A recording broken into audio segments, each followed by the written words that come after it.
পবন দেব বর্মা ওনাকে মানপত্র তুলে দেবেন। আজকে মীনাক্ষী সরকার ওনাকে মানপত্র তুলে দেবেন আমাদের এআইএসআর শ্রদ্ধেয় ইন্দ্রি চাকমা মহোদয়।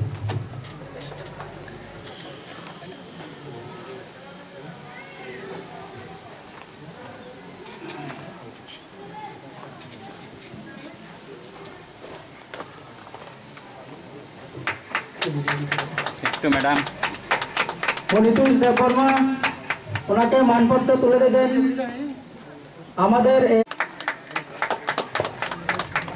সুনীলমল বড়ুয়া ওনাকে মানপত্র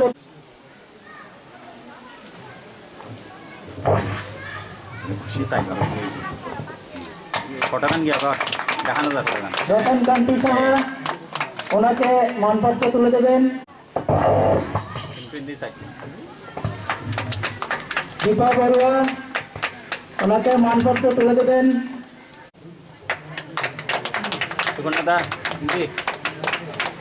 সুমিত বড়ুয়া ওনাকে মানপত্র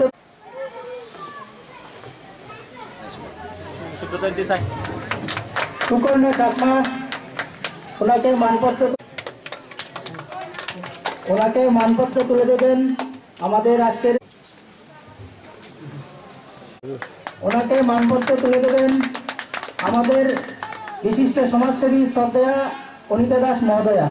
ওনাকে মানপত্র তুলে দেবেন আমাদের এআইএস শ্রদ্ধেয় মহেন্দ্র দেব বর্মা মহোদয়। ওনাকে মানপত্র তুলে দেবেন আমাদের এআইএসআর ইংরেজ স্যার মহোদয়।